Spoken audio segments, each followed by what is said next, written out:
to the Lights, Camera, Rant Podcast. Your source for the latest on movies, TV shows, and video games. Get ready for ranting, raving, and reviewing. Here is your host, Lee. Welcome to the Lights, Camera, Rant. Hi everyone, and welcome back to another episode of Lights, Camera, Rant. As always, I'm your wonderful host, Mr. Rant, and we have a very special guest today. We are going to be looking at the latest news in pop culture, and we're going to be ranting about the Oscars. And I couldn't think of better guests to have. I've got the Nerds Amalgamated Podcast.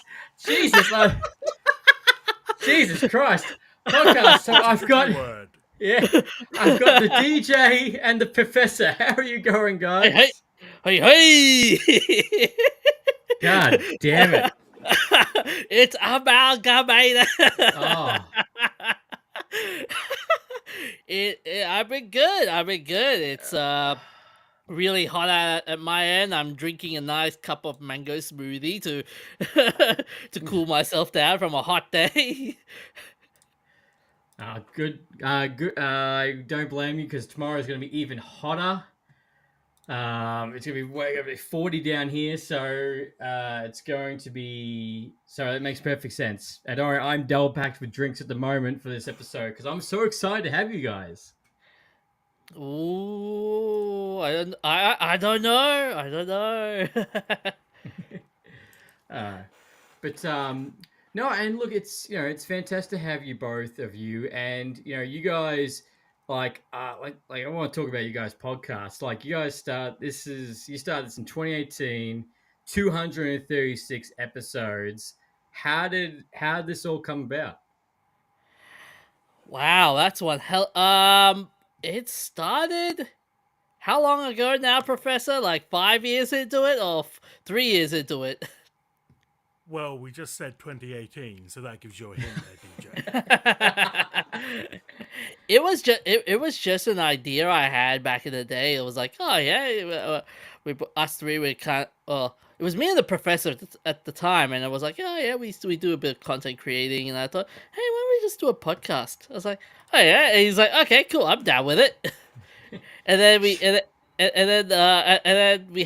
originally had a third guy, but then things happened, and then now it's just the two of us, and then there were two. Then there was two.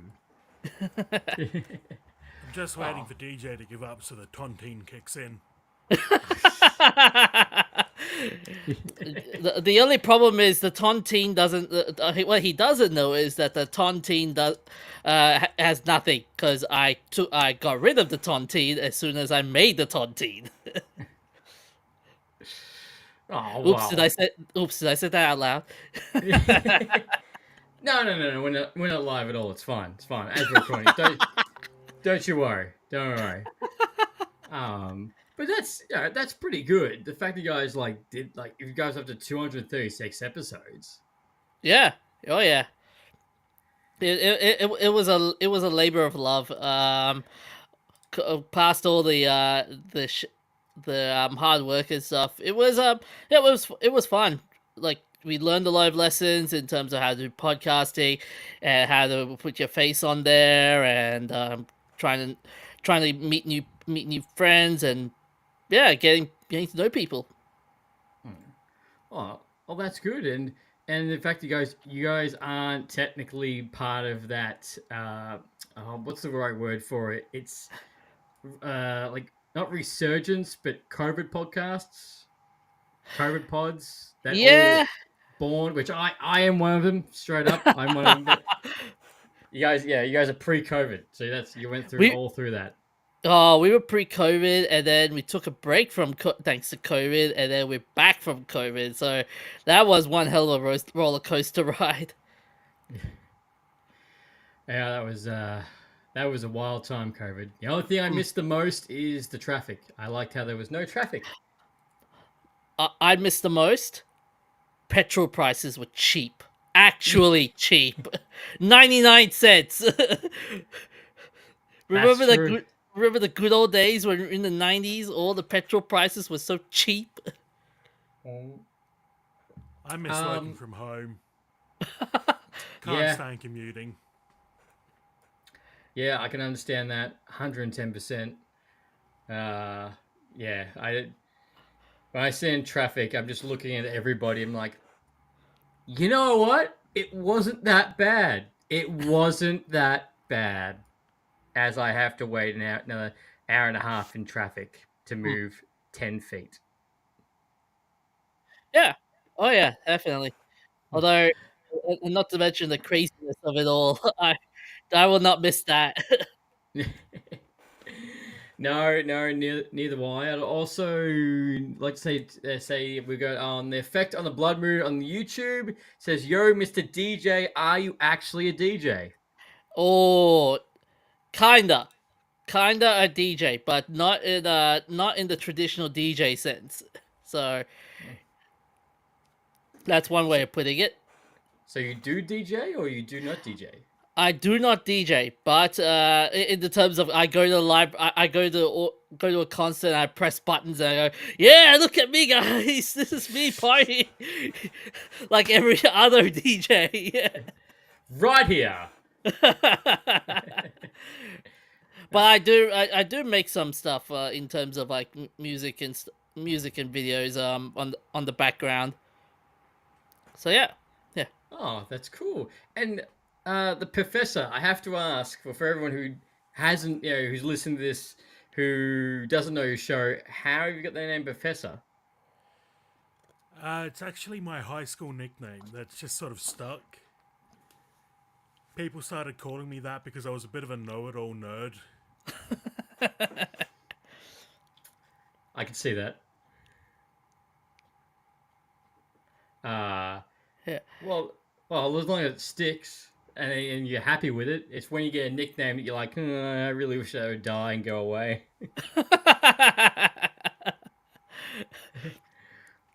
But no, one of the things I do ask for every new guest that comes on the podcast as well is just in the theme of the podcast is from both of you, what is your favorite movie of all time and why? Oh damn! Oh damn! There's a long list of what my favorite movies are. Oh, All right. Let me rephrase it. What's your favorite movie that you could just chuck on anytime and you could rewatch and you still laugh at the same jokes, you still gasp at every scene that you could just keep rewatching and never get bored of? damn. You first, Professor. I'll try to think of something. Well, it's a fairly recent one, but I'd have to go with the two newest Dune movies. I treat them as one movie because they lead right into each other, and it's like Lord of the Rings. You can't watch just one part of the trilogy. No. I never understand when someone goes, "Oh, I never finished Lord of the Rings." I'm like, what? That's a red flag. If someone says that, that's a red flag. Automatic red flag. Yeah, I'm like, it's not really, the movies don't really end on a, like, oh, it's all concluded. Like, it's really is just almost one solid freaking movie.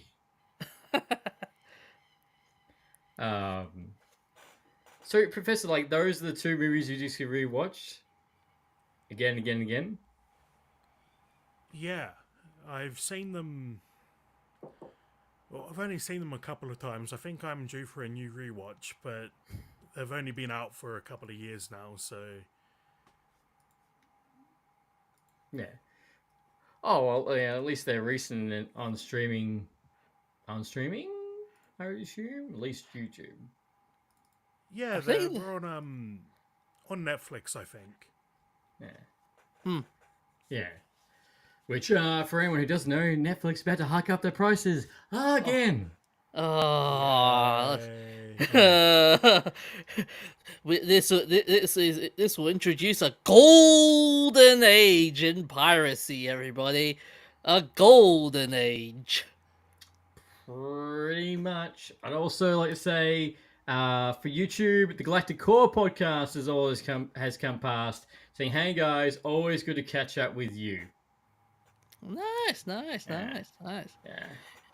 And Galactic Core podcast. He's all very much Star Wars, Marvel. He's got an awesome podcast, and I recommend you guys checking him out.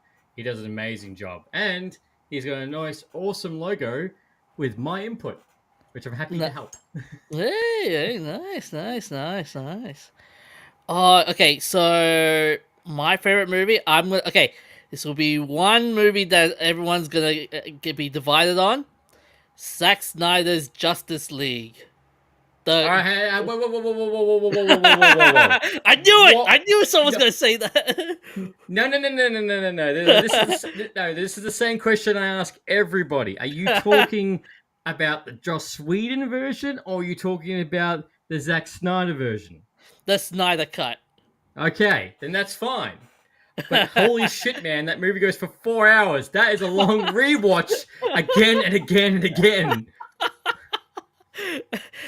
Hey, I mean, you try Bollywood movies, they go long. They go long as well. So, That's I mean, true. you've seen RRR. That's a long movie as well. Yeah, that's true. I've only seen the movie once, and every time I sit down going, oh, I really want to watch it again, I'm like, I don't have 4 hours to kill.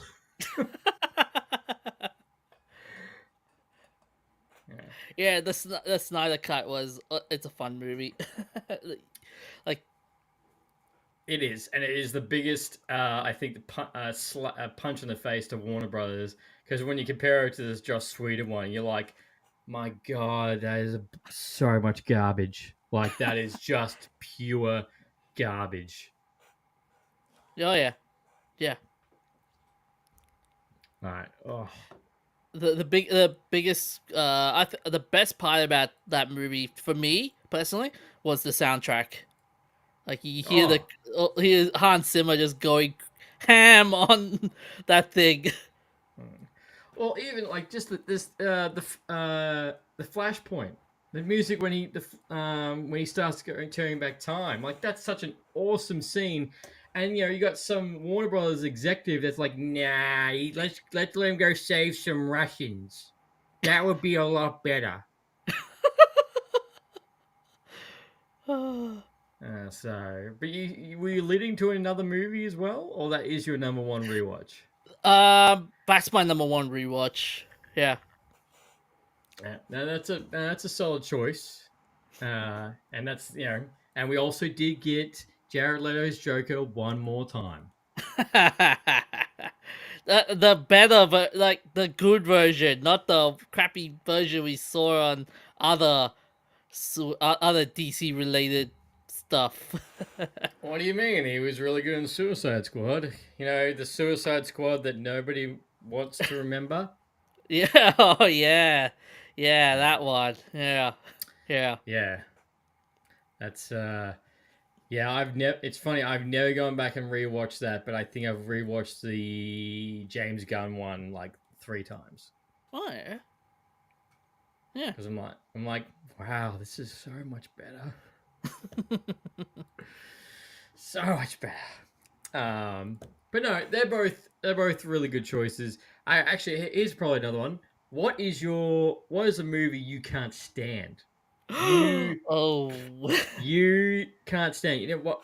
Most recently, I can't stand the movie Don't Look Up. I think that is a big pile of wasted space. I think that's shit. That was a weird movie in the end. Yeah, and then not to mention and that's coming from me who's watched Madam Web. Oh damn. Yeah. Okay. Professor? For me. Professor first. Yeah, I'm gonna have to put you first, DJ. I can't think of any movies off the top of my head that I just can't stand. One movie I can't stand. The Crow, the new Crow. Oh, yeah, that's fair. That's absolutely fair. That is not done well at the box office. I didn't mind the trailer for it, but then as more came out, I'm like, no, actually, this does look bad. Like like when you see the first trailer, it was like, oh, we're gonna try and make this a new John Wick-ish thing, you know? Everything is bloodthirsty. This guy is going to kill people, and he has supernatural powers like Wolverine with regeneration and everything. Like, oh, and even the guy, like Skarsgård looked cool with that, with the look, but I was like, why does he look like Joker? Yeah, I know, and the hard thing is on that is the fact which I think some audiences don't remember is that The Crow came out before the Joker, so the Joker, Heath Ledger's Joker, is more inspired by The Crow than the other way around. Actually, wait, I just thought of one movie that just popped in my head besides The Crow, the Joker sequel. Oh my god, that was trash! Like that So- was just so bad. So many musical numbers. So I went to the premiere for that movie down here, and like the premiere, what they set up Universal did was awesome. There you had the big Joker poster. There was a brand called Death Gin that gave you a drink when you walked in. I'm like, okay, this looks wow. They're going really all out for this. Walk out of the movie. Wow. The before part was better.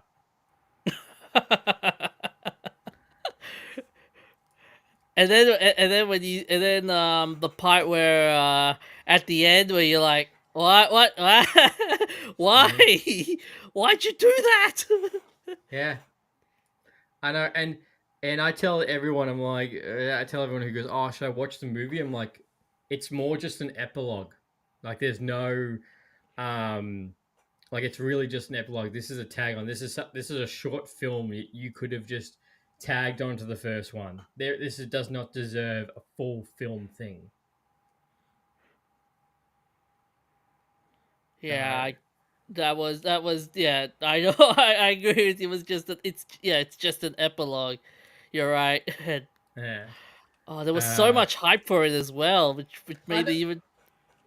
Well, because the first one made $1 billion at the box office, you know, and it did so well, and you know, everyone was like, "Oh, what are they going to do for the second one?" Blah blah, and you're like, when I saw there's like, "Oh, Lady Gaga was going to be Harley Quinn," I was like, "All right, you've got me," and then it was like, "And it's going to be musical," and I'm like, "And you've lost me." Yeah. Well, what about you, Professor? A film that you just can't stand or you think is garbage. Yeah, I'm going to make a lot of people unhappy, but Star Wars movies. Oh! Just in general. I think we just lost connection with the professor. Unfortunately, he has left the show on his own accord. I'm so sorry. All right. This could take a whole episode, but we're not going to. But like, why don't you like Star Wars? Because it's too derivative of Golden Age sci-fi. Oh, hey, look at the reaction. Oh. What the hell is Yep, I'll see myself out. Yeah. You just God damn it, Professor. Every time we do this, you kill the host every time. Damn it. Look, no, it's fair. You know, not everyone's gonna like everyone. Like there's our people out there who don't like Star Wars. There's people who like Star Trek more than Star Wars. You know, not everyone's gonna like it. You know, so it's totally fine. Like I like Stargate more than Star Wars to a degree. Hey, yes. Yeah, but generally when I tell people that, I usually get what's Stargate, and I'm like Star Wars forever. So have you seen all 6 of them? I assume if you don't like it, you won't go up to 11, which is fair. But like all like, have you seen all 6, or did you watch A New Hope and you're like, no. Yeah, I think I've seen all of the original 6. Either that or I've picked up a whole lot of it through osmosis. Oh yeah. Yeah, I've definitely seen the prequels. And still And same vibe. No dice. Yeah, I don't remember which of the original series I've definitely seen. To me, as long as you watch 1 and 3, I feel like number 2 is like the worst, and the CGI doesn't hold up. Oh, number Yeah. number two felt more like a love story than a war story, if anything. Yeah. Yeah, I always love that meme that's like, oh, Anakin, whatever you do not sleep with Padme. Whatever you do, whatever she does, goes to dinner with her wearing a really tight, like, black dress. And like, yep, all for the Jedi. All for the Jedi. All right, well, if you don't like Star Wars, what do you think is peak sci-fi to you? Well, Dune is my absolute favourite sci-fi story ever, which is why I love the Denis Villeneuve Dune movie so much. Yeah, I'm a massive Doctor Who fan, good choice. but I think most of my favourites, other than that, are by Clarke. Arthur C. Clarke. Oh, yep. I was like, Clark, who? Huh. Well, no, like, I think, and not to mention, I could be wrong, someone's going to probably fact check me in the face, but Star Wars was inspired by Dune. Yeah. Star Wars was, yes, inspired by Dune, yes. I'm guessing. Wait, hang on a second. I'll look it up for you guys. Because, like, a mix of Dune, mix of, like, Japanese samurais, you put that into a blender, boom. Ah. And the space sequences are definitely inspired by 1940s, like, aerial combat.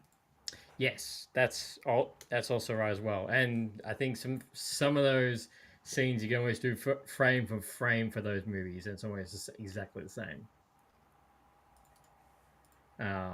But the thing is, like, you're probably not gonna like this, but I didn't really enjoy Dune, especially the second one. Actually, no, I liked the second one. I just feel like the first hour was really, really drawn out. I'm like, okay, you could have trimmed this. Yeah, I can see where you'd think that. That's but the spectacle of it all, I love. I love the spectacle, and I think there should be more sci-fi movies like this. And any movie with Florence Pugh, sign me up. Even if she's in it only for like 5 minutes.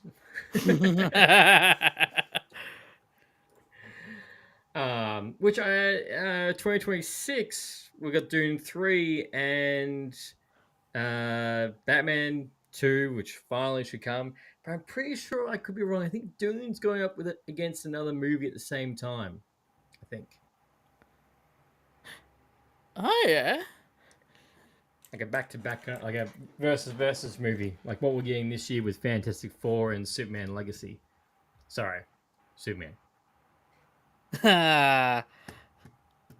That's a fun movie. That's going to be an interesting movie to watch. Superman. Yeah. I have hope. What are you gonna say? I was going to say something, but I just like, I'll leave it. I'll leave it. No, what are you gonna say? Come on, go on. I'm gonna say, but this is Warner Brothers we're talking about, have they? And Warner Brothers with the. Yeah, they just seem to be like, oh, look at DC, and we put this into a small bowl, and let's throw it at the wall and see what sticks. Yep. I'll pick out the best parts, and then we can chuck that into a movie. Yep. Which, speaking of an upcoming movie, we've got now we got a new cast member, and we've got a rumor confirmation confirmed is that for the brand new Christopher Nolan movie Odyssey. Yeah. Oh my god, what's wrong with me today? It's a Sunday. Yeah, it's Sunday. That Tom Holland is officially the lead in the movie because originally it was reported that it was going to be Mark Wahlberg. And we have the Punisher who's joining the cast as well. Ooh. Ah. Yeah. So, are you guys Christopher Nolan fans? Yeah. I mean, he has some. Oppenheimer is still that good movie. And then and not to mention his in the Batman movies that he's done. No.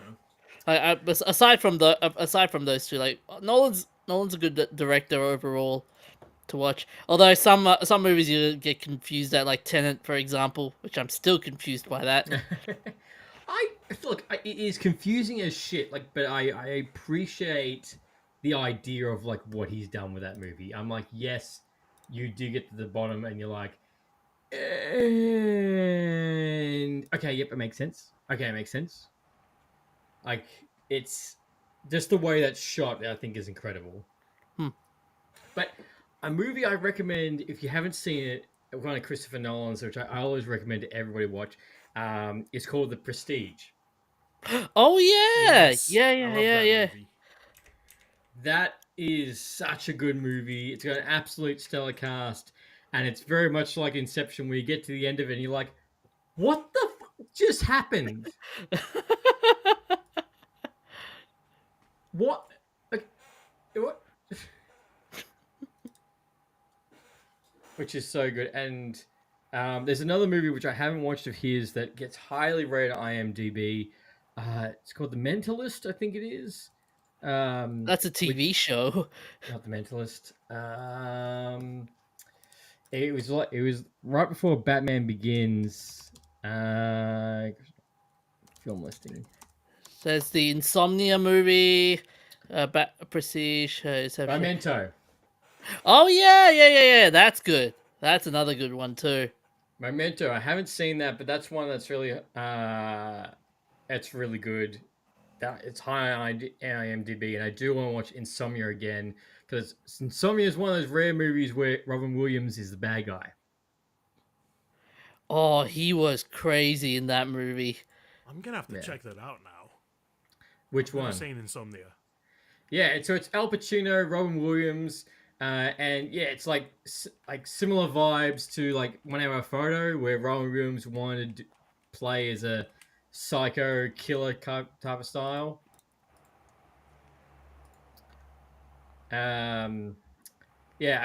Forced into a psychological game of cat and mouse by his primary suspect, Robin Williams. So I think he pumped it out between Batman Begins and The Dark Knight, or that came out just before Batman Begins. Yeah. But I'm very interested to see, like, this is what I was saying to a couple of friends the other day, is like, not comparing to, well, yes, comparing to Steven Spielberg. It's like I almost feel like Christopher Nolan's films have become like event films. Like, you really want to know what he's working on next. Oh yeah. And any news from Christopher Nolan, you just want to go, phew, a breath of fresh air from the usual superhero movie. Well, that's very true. And not to mention we had Barbie, which blew box office records. What's also interesting with Nolan movies is how he's shifted in direction. Like how he used to do superhero movies, then it was like science fiction ish movies. Now he's going through like biography, history. Yeah. Like they're being different. Not to mention, I do like his sci-fi ones. Like Interstellar keeps making IMAX a shit ton of money every time it does a re-release. That's true. That's true. And he's just got a particular way, and so many like actors want to work with him, so many like seek out him to work with him, and I would, if I was Tom Holland, god damn, like you're a Spider-Man for the MCU, that's one weight, but the fact that you're going to be the lead in an upcoming Christopher Nolan movie with pretty much A+ actors all surrounding you. Oh yeah. And it's based on the Odyssey? Yeah. No pressure, buddy. No pressure. No, that's it. No pressure. No pressure. Oh, actually, I think it's this movie, and I think about 2 weeks later or 2 weeks earlier, Spider-Man 4 comes out. So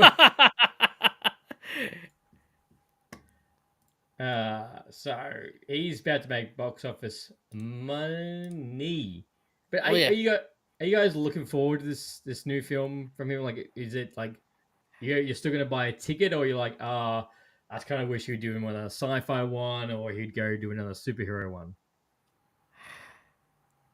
I would actually like to watch this one. I missed out on the Oppenheimer experience, so I want to check out this one. And not to mention, even though it has Tom Holland in it, it has, you're right, a couple of other big name actors. Well, it's gonna be interesting seeing John Brenthal in this movie, because man, can you imagine the guy who plays the Punisher in this movie? Yeah. What will he play in this movie? I swear to God, if he beats, like, I don't know the full history, but if he starts beating on Tom Holland, I'm like, I can already see a meme where someone's going to put their uniforms on them. Like, straight away. So. I actually want, if I would hazard a guess, I'm thinking Brenthal will play as Hercules. That's my guess. Oh, yeah. I mean, he's got the physique for it. That's true. And he's all stacked up for Daredevil, which is coming out March the 4th, which I cannot wait for. Which is right around the corner. Where are we? Yeah, so just to roll off for this upcoming Christopher Nolan movie, we've got Zendaya, Anne Hathaway, Charlize Theron, Robert Pattinson, Matt Damon, Tom Holland, and I think pretty sure like Christopher Nolan is still going to be a bunch of A+ actors that are just going to be side characters in the background. What's going to worry me about this movie is how much money is going to be involved in this movie. Yeah, but look, I'm pretty sure Warner Brothers, because I know Universal were really pissed at him, or was the other way around? Where are we? Who are you? Yeah, so Universal Pictures would have thrown absolute money to him. So, did you know about that whole thing about Warner Brothers and Nolan versus?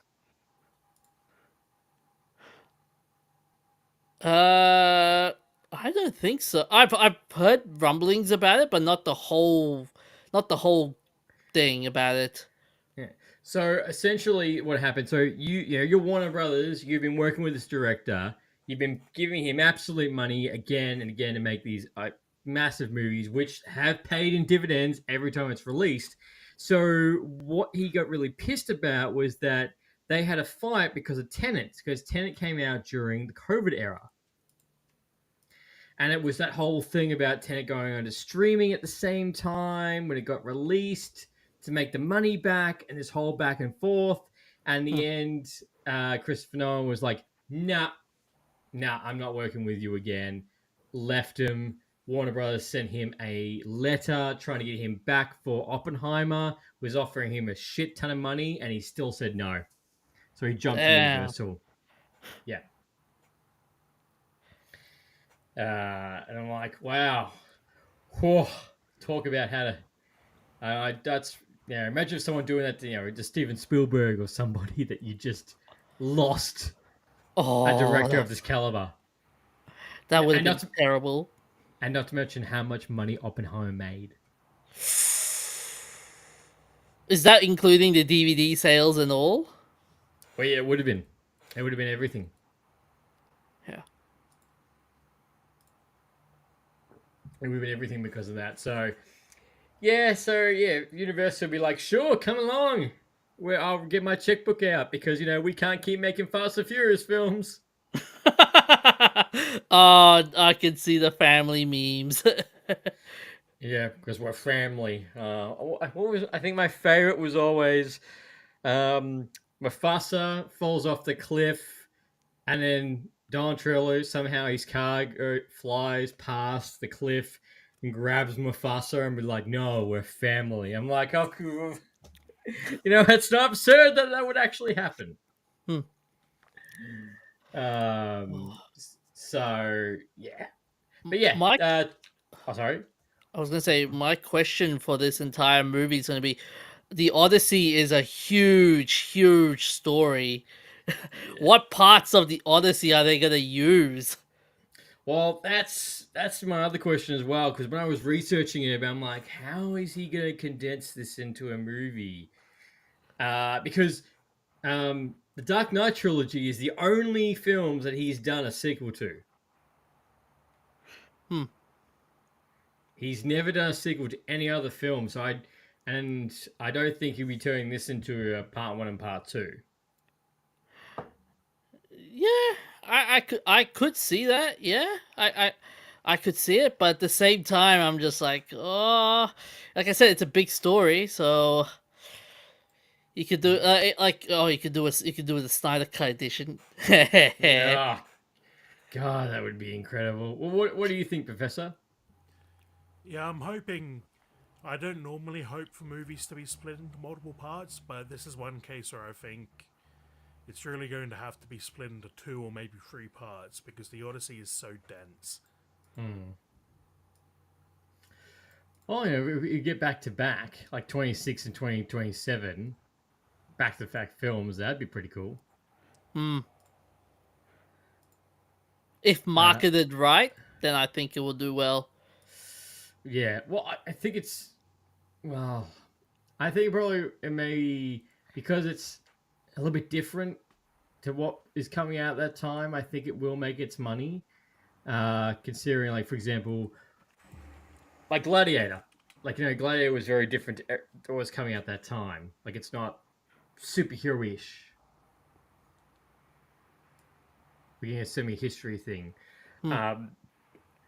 Which unfortunately, we do have. Unfortunately, one thing to touch on about Star Wars, we found out someone who doesn't like Star Wars. It's fair. Thanks a lot, Professor. You now burned this guy memory. Memory. No. You guys are both welcome to come back on the show anytime.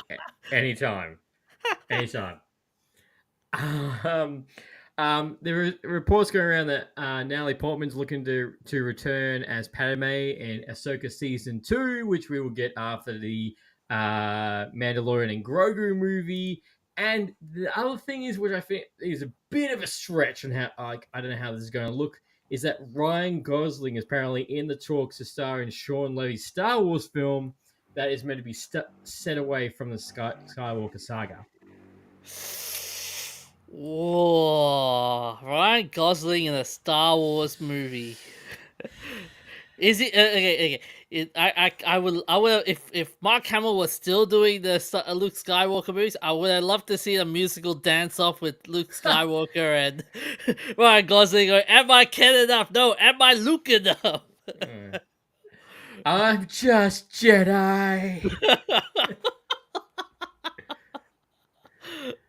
Oh crap!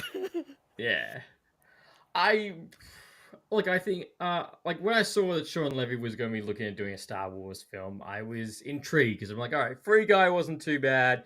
Deadpool Wolverine was excellent, so I'm interested to see what you will bring into the Star Wars universe.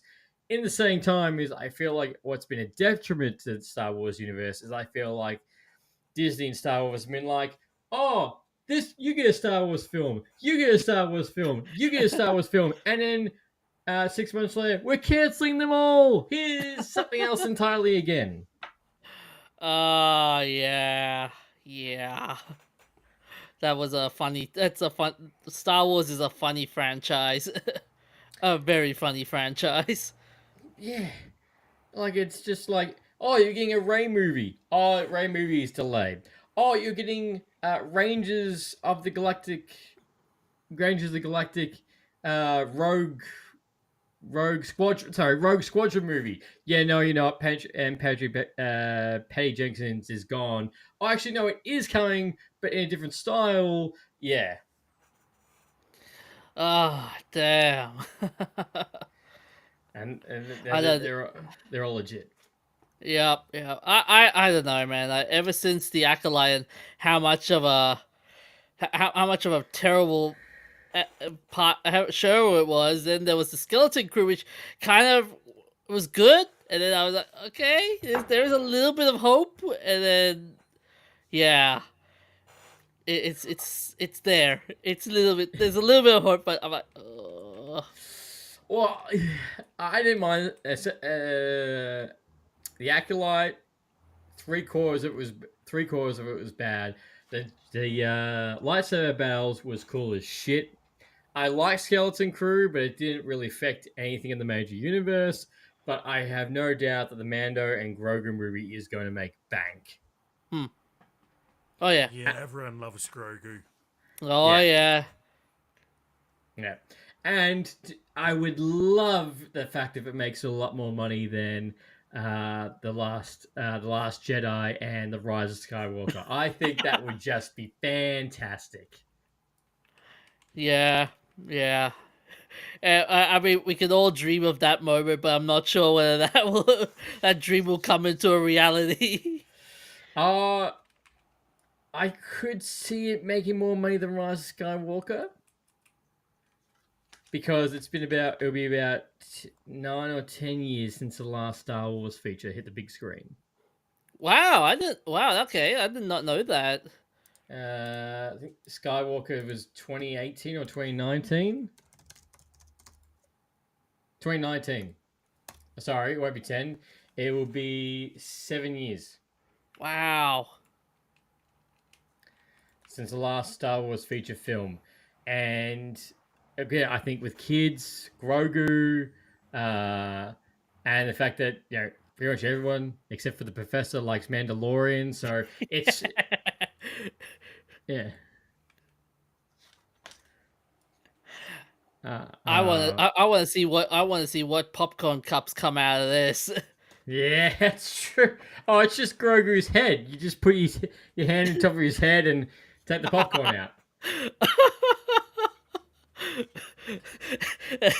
Some people will be like, "That's disgusting." Hey, nothing can be as disgusting as the Dune cup. Oh, damn. That.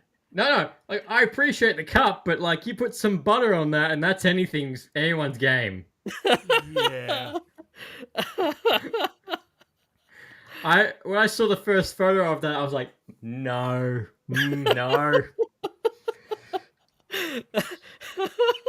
The memes will be very quick on that. Uh-huh. And they were. Yeah, they were so quick. I was like, and the fact is that we've gone through a whole bunch of marketing people going, yeah, this looks good. Yep. With the Padme movie with the Padme part that's coming in Ahsoka 2, I have questions on that because Padme died. What are they gonna do with Padme? Well, it just have to be a short. It just have to be a short flashback. That's all it can be. Of when she was when Ahsoka was a kid.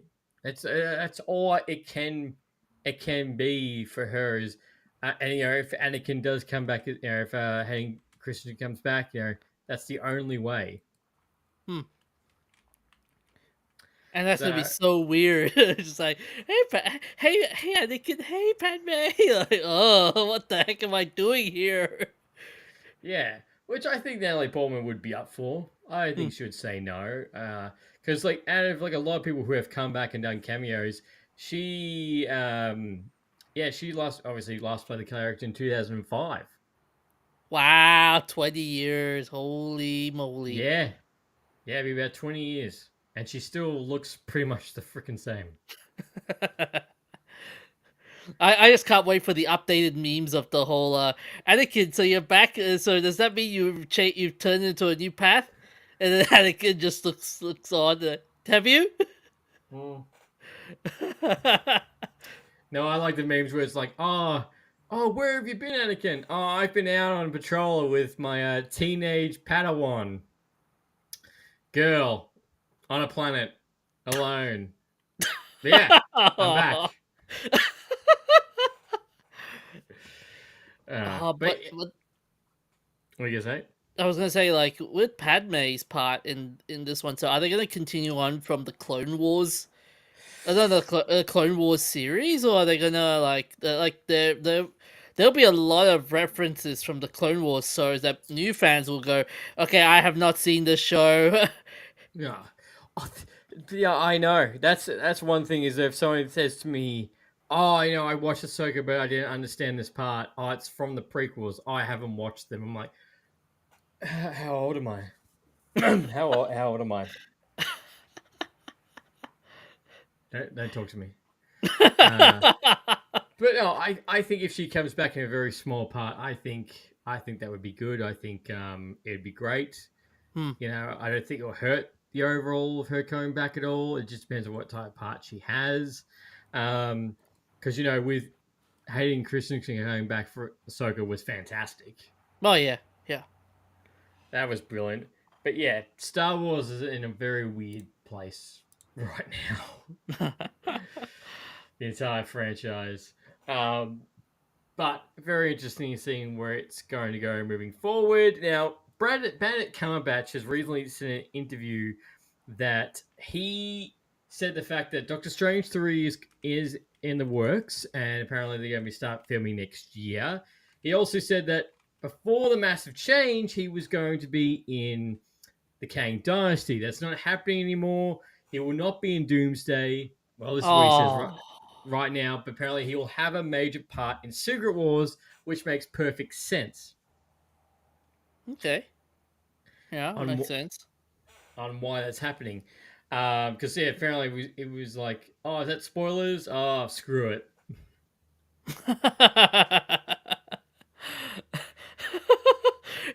I feel like he's just trolling at this point. I would too if I was one. I would too if I was one of the actors in these movies. I'd be like, I'm like, Iron Man's gonna come down, and then it's gonna be Galactus, and then oh my god, and then Spider-Man's gonna swing in with Daredevil, and he's back. Like I would just troll the shit out of it. But like, how do you guys? I've been asking a lot of people this as well since it happened. How do you guys feel about the shift from going for the Kang Dynasty to now Doomsday to now having Robert RDJ back as Doctor Doom, which, as he would say, was it same task, different mask? Oh, you first, Professor. I think it's not the best idea. Give someone else some room to breathe. Okay. Who would you have liked to seen as Doctor Doom? I don't know really. I'm not enough into Doctor Doom to know his character well enough to pick an actor for him. That's fair. I did see a big push was for Cillian Murphy. Oh yeah, I could see that. Which I think he would have. I think he would have done a great job as Doctor Doom. As a character, and look, it's. What do you think, DJ? Oh, for me, as who would be the next? I would have loved to see the next Doctor Doom. Okay. And if you're happy with the shift. the shift in terms of going from that was a weird shift, going from Kang Dynasty to the I get it. It's what's interesting is that they're shifting from one aspect of the multiverse to another aspect of the multiverse because they're both multiversal events. Although, if I recall, I mean, Doomsday was a Secret Wars thing, and yes. that wasn't too much of a multiverse thing. If I might be not too accurate with my comic book knowledge. That's all right. Yeah, so I don't fully know, but I've briefly read the fact that Doctor Doom is going to heavily part in the whole Secret Wars story arc. Yeah. Because I was talking to a couple of comic book fanatics, and they said, like, shifting to Doctor Doom for the Secret Wars is not too far-fetched. It can still happen in line with the comic book. Although you would have to wonder, like all those shows like Loki and Ant-Man, like how would you resume from it? Like, let's say for example, if they make another like Ant-Man movie, or how many references are like, hey, we defeated Kang. Who's Kang? Well, that's it. Like, they're gonna. I don't think they're gonna do a cheap kind of thing and be like, yeah, we murdered him off screen. Like, I don't think they're gonna do that. They can't do that. But I wouldn't be surprised if, like, at the beginning of Doomsday, there's RDJ just at the Council of Kangs with all the bodies there, and it'd be him be like, my turn. And speaking of who I would love to see play as Doctor Doom, Mm-hmm. this may be a wild one. Rami Malek. Oh, actually, he could pull it off with the teeth, and it would just look like Freddie Mercury. Hey! Just him breaking the song and dancing like, that's it. Yeah. Still better than the Joker 2. But Rami Malek, I was gonna say sorry.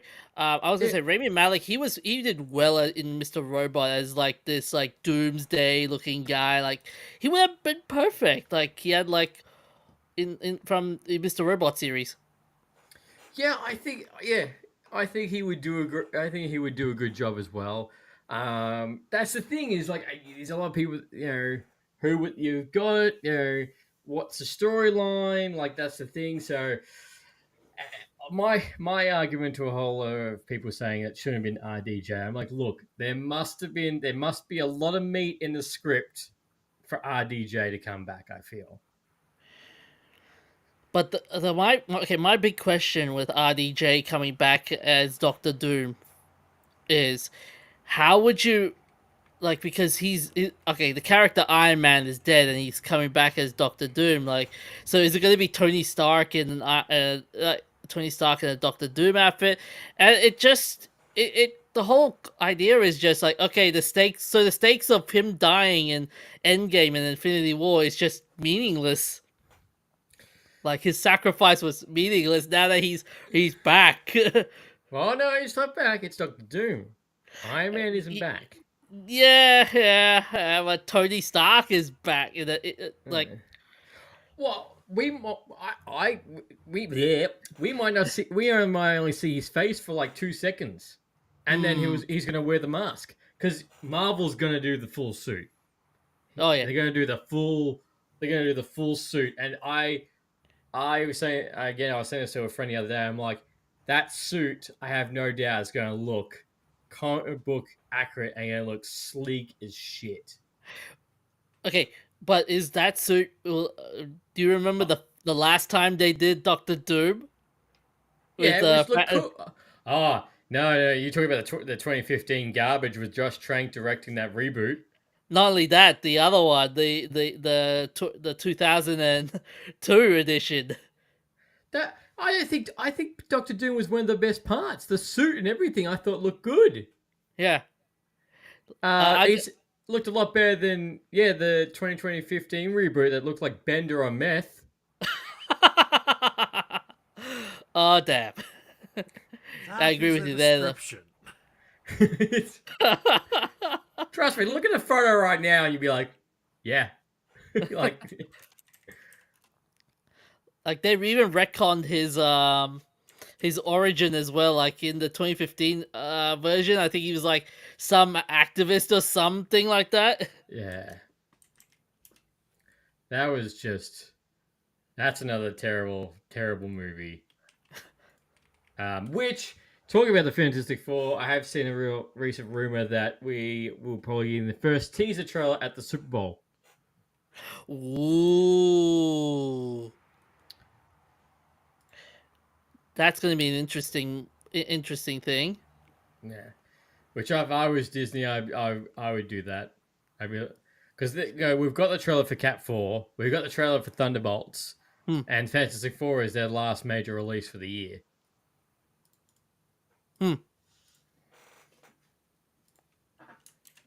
Which I don't need another trailer for Thunderbolts. I'm good. There'll be another Cap trailer as well. Yeah, I know. I feel like the Cap trailer has been a bit too much. Yeah. But yeah, and look, it's I feel bad for Marvel in the sense that like, hey, this is gonna be a big bad. We're gonna do this. Next Avengers movie's based on him, and then that all happens with Jonathan Majors, and you're just like, God damn. You couldn't just agree with her and walk away. Actually, no, it's because he agreed with her. I think I don't know the full story, but anyway, it's a mess. It's a mess. Let's just not talk about it. No, and the funny, like, it's not really funny, but Jonathan Majors had Creed 3, Ant-Man 3, and he broke one of the box office records for being an actor, being at the number one at box office for a consecutive amount of weeks. And then, a month later, all that shit happened. Yeah.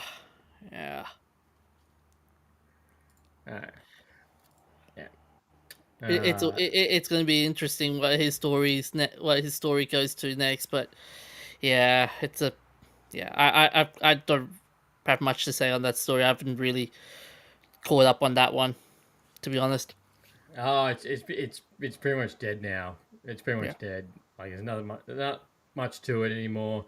It's not as fun looking back on it as the Johnny Depp and Heard legal battle. That was a funny time. But are you guys looking forward to Avengers Doomsday overall, or are you guys marveled out? I would watch it just for the where the story goes.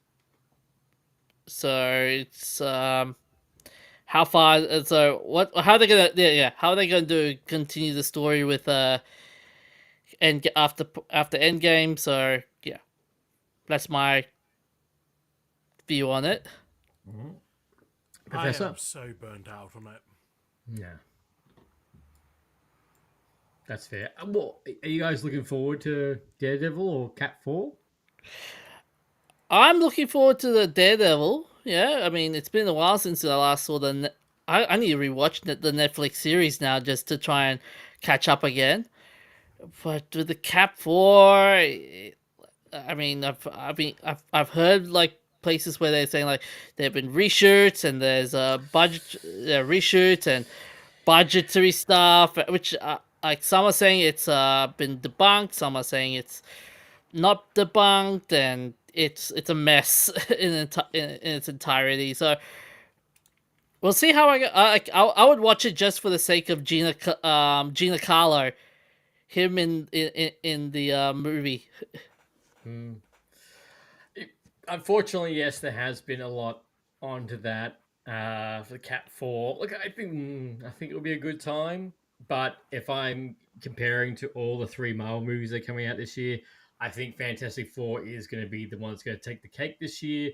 Thunderbolts is going to be the most fun, and Cat 4 will probably be the most divisive. Yeah. What do you think, Professor?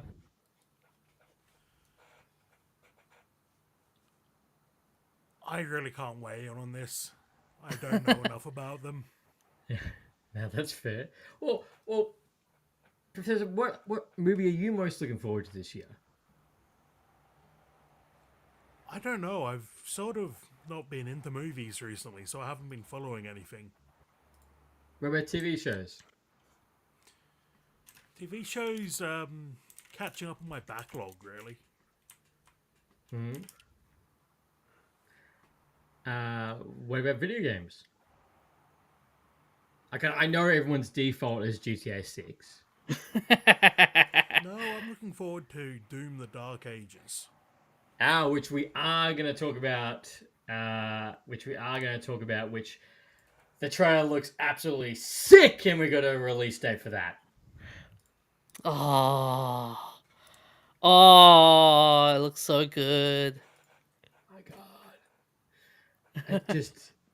I'm just watching the trailer. I'm just like, oh my God, this looks incredible. The mech, the guns, the weapons. I'm like, Did you pre-order? yes, my pre-order is ready. Oh, damn it. God damn it, I missed out. It just looks so good. Hmm. And sooner than I expected. When I saw Wait, the release date, it's May. It's May 15th. Wow. I was kind of expecting like June, July. Like that's kind of like summer kind of game release at the moment because I thought, well, we haven't had a release date yet, so I'm assuming they'll give like here's 6 months. That's very interesting how they've got into a very fast release date. Like normally it'd be like a trailer and then a year later it's out, or 6 months. Yeah, well, I think it's because right now every game without a release date is incredibly nervous about the release date for GTA 6 that nobody wants to go near it. It's Yeah, a public. That's gonna lock people down for a few months. Yeah. Right here. Right here. I was talking to my wife being like, if you get pregnant right now, take time off maternity leave. I'm happy to join you. We just have to aim for like this time of the year and perfect. You have the thinking of a madman at this Yeah. point. Yeah, don't worry. It was a very swift no. See, anytime whenever a Doom or a GTA or a Call of Duty game comes out, it's a public holiday. Oh yeah, yeah. I took a day off. I took a couple of days off when Grand Theft Auto 5 came out.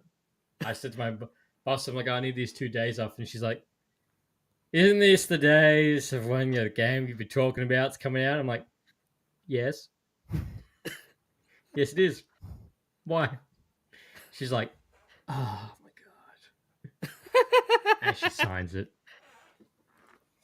But yeah, Professor, you're really looking forward to Dark Ages. Do you think it's going to, which I think is just silly question to ask because it's very much, Doom is pretty much like Grand Theft Auto in the sense the fact that it's going to live up to the hype. Yeah, I'm most excited to see what they do with melee combat. Hmm. It's something the series has never done before. That's going to be interesting. That's true, actually. I just got suppose lost. there's the chainsaw, but I feel like there's going to be more of a focus on it in this game. Yeah. Well, just watching what happens when you're using the shield, which what was it? I went to PAX last year, and there was a whole sign everything for Doom Dark Ages, and they gave you these pins, and the pin I have no idea where it is right now. They gave a pin that was the shield, and it actually spun. Oh. Yeah, the guy's like, "Oh, do you want these?" I was like, "Yes." And did he tell you like that'll be $10? Thank you. No, we walked away quicker before he could like say anything else. But they had the shield there as well as a prop you could take a photo with, which was sick. Oh, damn, that was so cool. Yeah, this year is very stacked with video games at the moment.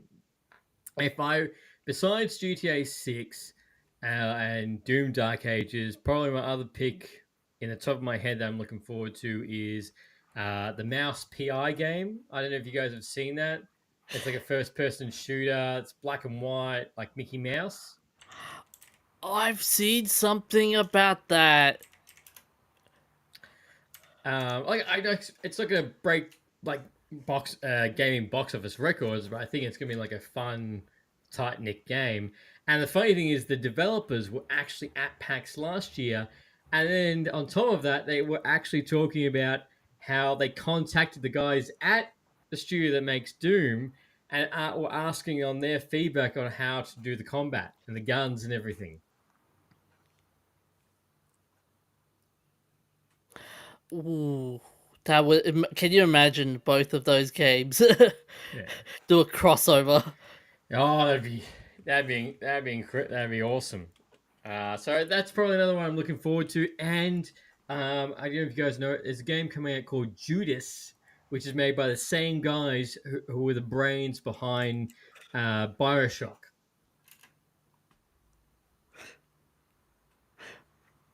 Wait, Bioshock is still a thing? No, but the guys who made it have made this game called Judas, which looks really sick. Ah, okay. Which I'm just like, take my money. Well, Professor, if it's not Doom Dark Ages, what's another game you're looking forward to this year? I'm just gonna have to refresh my memory on what's coming up. There's Assassin's Creed, Shadows, which Ubisoft really needs that to be a winner. Really. Really needs Mafia Old Country, which is essentially basically Red Dead Mafia, from which it looks like from the trailer. Marvel 1943, Jurassic Park Survival. Oh my god, Death Stranding 2, The Beach, and Borderlands 4. Yeah, I'm looking forward to Death Stranding and Kingdom Come Deliverance 2. Ooh. Kingdom Come Deliverance. I probably definitely make sure the fact that I put Kingdom Come before Deliverance. I really don't need to see images from that movie called Deliverance. Yeah, it's a hardcore RPG set in medieval Czech Republic. Ooh. That looks pretty sick. Two. Actually, another game I'm looking forward to that isn't currently on Steam at the moment, but it's going to be dropping on Xbox, I think, next month, is called Void Train. And you can play by yourself, you can play with friends, and basically you build this train up, which is meant to be your base essentially, but you go into different dimensions. And it's like different worlds this train can go into. And it's like people try and rob your train because you loot and stuff like that. But there's like an infinite number of like universes that you can go to that are like sold. Ah, nice. Yeah, I've never heard of it before, and now I'm sold too. Yeah. Well, because when it first got announced, I was like, cool, Steam only. I'm like, great.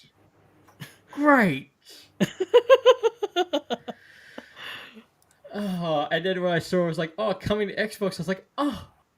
And then no release date for a few months. I was like, oh, this is just awful. But no, this Kingdom Come Deliverance looks good.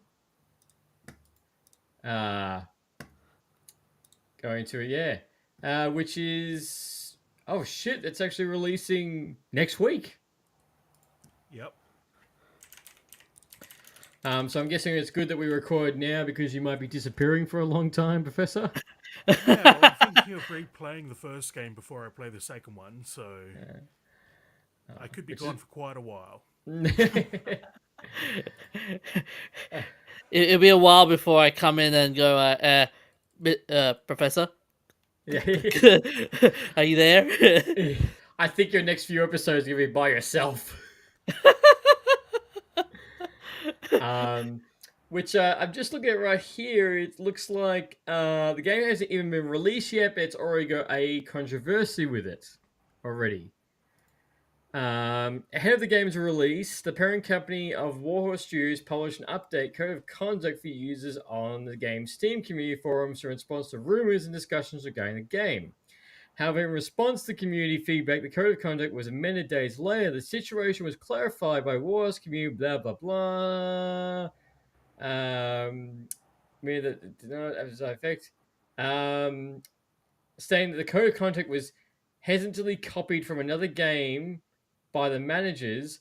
Pointech admitted that this did not have the desired effect, citing judgment, customer care, and indiscriminate bans as the cause of users' strife. Despite the revised code of conduct, the game community forums continue to be filed with controversy, including criticism of expanded same-sex romance options, the inclusion of a character from Mali, and a general complaints accusing the developer War Studios of becoming woke. Yeah, Professor, you go first. Yeah, more controversy for the controversy pile. Yeah. Because right here after it says, oh, also, Kingdom Come Deliverance 2 won Best PC Game at Gamescom 2024. Yeah, and any controversy is good publicity. You're damn right it is. You're damn right it is. I don't care what people say. I don't care.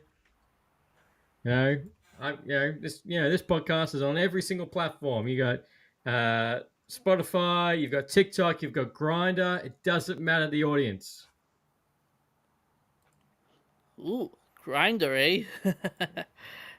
There's an audience. There's an audience.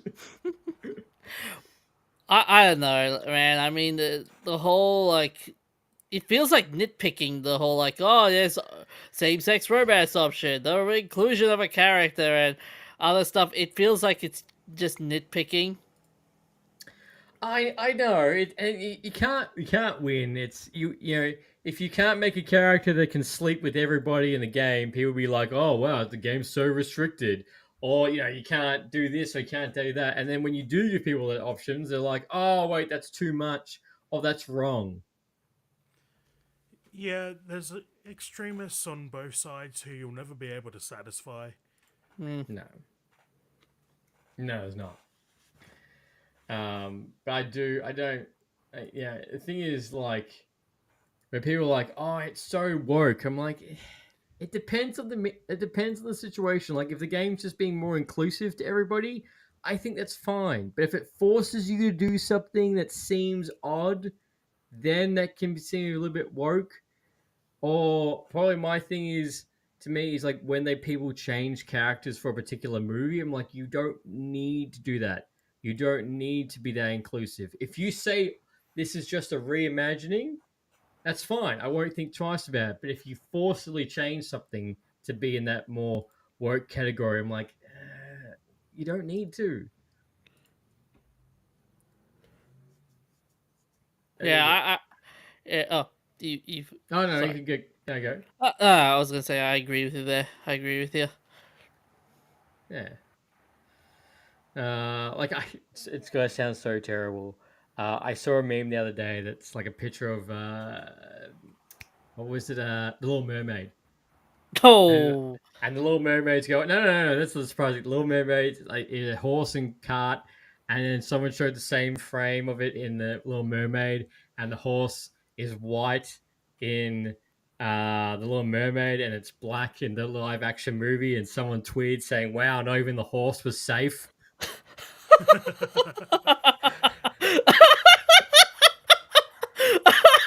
What the hell? When realistically, that's just the horse that was available. That's it. That's all it was. Like, oh, wow, we need a horse. Oh yeah, like that. He looks good. Let's grab him. I was just like, it's no. Oh my god, yeah, that's one. One that really ticked me off last year, which I did do a solid rant on, and I was a little bit nervous about ranting on it, to be honest with you, is I think it was last year, Hogwarts Legacy. Did you really like the controversy about that? I've heard too many controversies about that one. I don't know where to start on that one. Yeah, I thought most of the controversy about that was about supporting J.K. Rowling. Yes, that was it. That was it. It was a bunch of the trans community was going on TikTok, and they were like, if you buy Hogwarts Legacy, then you are anti-trans. And went into that, and my full rant that I went on to was like, I would be so disappointed for a kid that absolutely loves Harry Potter to see that and then be off from playing this game if they've got trans friends. Even worse was the whole thing about the they even made a page and wrote which was a website for anyone playing Hogwarts Legacy. You're in that page. It was like Chris Jericho going like, "You're in the list." Yeah, I just can't believe that. I'm like, look, I just want to be a freaking wizard, and I just want to use spells and shit. I don't give a shit what you're into. I'm still gonna use Avocadabra and kill you.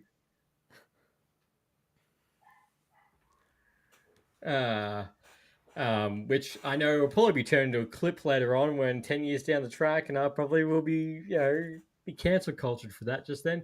But anyway, but yeah, there's some things I just don't understand what people will attack, and I'm like, why?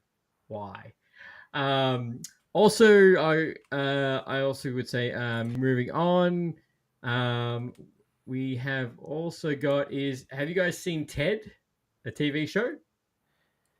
Seen the first and second? And the TV show? No, I haven't seen the TV show yet. I'd highly recommend it. It's just as good as the movie. Season 2 is finally finished filming, so hopefully we will get that later this year, or beginning of next year. And are you guys Invincible fans? Yes. Well, Invincible just did a whole bunch of announcements of actors that are joining season 3, which is dropping on 6th of Feb. Nice.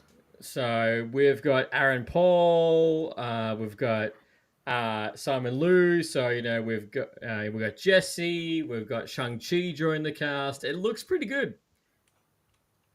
A little mix of Marvel, a little mix of Breaking Bad, a little mix of BoJack Horseman, and Futurama.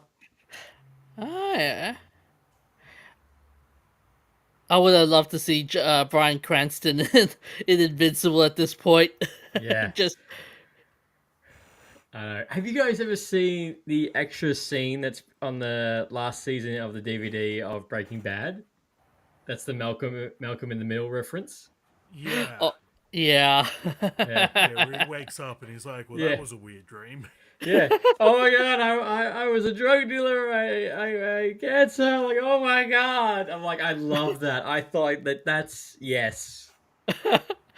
Okay, here's a funny idea. Can you imagine J.K. Simmons in the final episode of Invincible just wakes up, go, I was an evil Superman. Oh. I was an evil Superman. And there was no pictures of Spider-Man.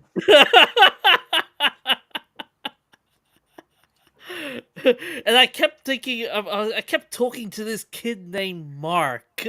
Who is this Mark? Yeah. Think, Mark. Think. What are you gonna have? What are you gonna have? Yeah. Which, the cast list they're given for season 3, I'm so excited for. And most of all, which I did a full rant on an episode when it happened, was that we're getting season 3 and we're getting all of season 3 in a few weeks' time, in one go, in a 6-7 week sitting. Not here's 4, have 3 months break, and here's another 4. What was even weird about season 2 for me, and I don't know whether, Professor, you've seen Invincible? Only the first season. I need to catch Okay. Okay. Like, season 1, there was a lot of blood and gore. Like, it was just, wow, it made Tarantino look smile in glee and everything. Season 2, it was just like, what? Why it looks so, where's the blood? Where's the gore? Damn it. Yeah. There wasn't as much. I still remember I was talking to a mate, and because I could see this ending of the first episode of Invincible, where he kills the Justice League, basically, popping up on TikTok, and I was like, what is this show? That's just flooding my feed of all this, and he's absolutely mowing down all these characters. And I still didn't watch it. And then that same mate finished season 1, and he was like, dude, you need to watch this. He's like, you're going to absolutely love this, and you can't miss it. He's like, did you love The Boys? I was like, I love The Boys. He's like, you're going to love this. Yeah. Yep. I had that same feeling too. I was like, oh, I gotta watch this now. Yeah. Cracking necks and killing the entire Justice League. Perfect. Yeah. And the fact that he sounds like he's going to ask for pictures of Spider-Man at any moment. And do the J.K. Simmons laugh. Yeah. But and speaking of The Boys, like, God, we're not getting it season 6 until next year. Oh. Yeah, season 6 isn't coming until 2026, but we are going to have Gen V season 2 this year. I've seen bits and pieces of that one. Yeah. It's not bad. It's not overly great, but it's not bad. But it's hard knowing with The Boys is like, hey, here's the last season. Yeah, it's not coming until next year. But yeah, stack cast for Invincible season 3, which I'm so excited for because we're going to Invincible, new episodes of Invincible week after week after week, and then boom, right into Daredevil. Nice. Yeah. Winning. All right, so look, that is some of the biggest news that's happened the past week. So let's talk about the Oscars, which apparently, Professor, you have a solid rant on something that you did not like about the nominations for this year. On which category? All of them, really. Oh, that's good. June didn't get enough nominations, and that means Josh Brolin is going to quit acting. Bingo. Oh, damn. Yeah. I was surprised about that too. I was like, I feel like Dune should have got a bit more love. Like, it is a very epic film on both, like the score with Hans Zimmer, the costumes, the special effects, the story. Like, I was expecting a lot more love.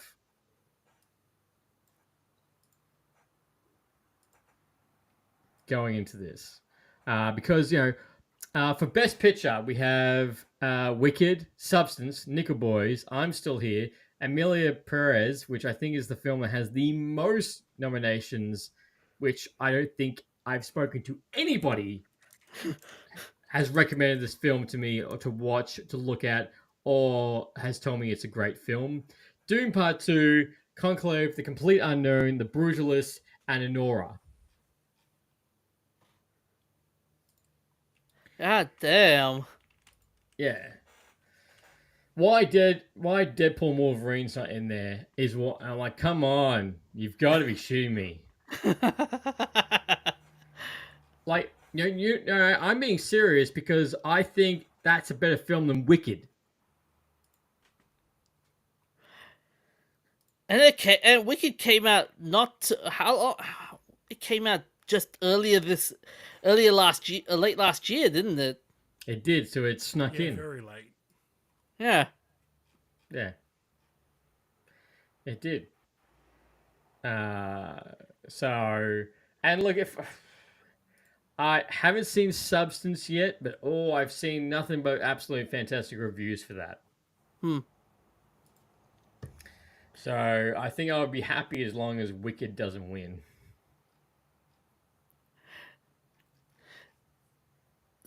You were mentioning Amelia Perez. Have you been seeing all the crazy videos that came out about it? How it's got more nominations than Lord of the Rings. It's got more nominations than uh, a couple of other movies. You're like, what the hell? Yep.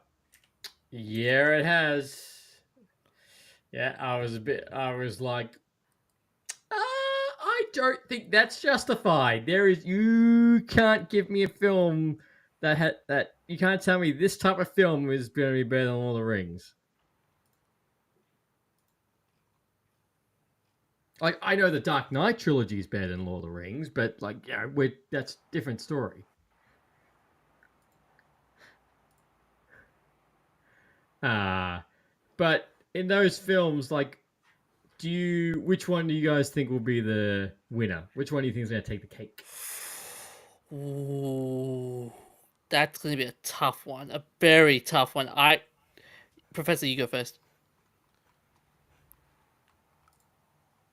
I'm going to make you unhappy and say Wicked. Boo! Boo! Wicked feels like the kind of movie that they're going to just gush over. Yeah, unfortunately, yes. I think either Dune or Substance should be the winner. Because it's funny because like the hard thing is like I look back on this, you go back and you take away the past maybe 6 years, 6 or 7. Actually, no. What are we?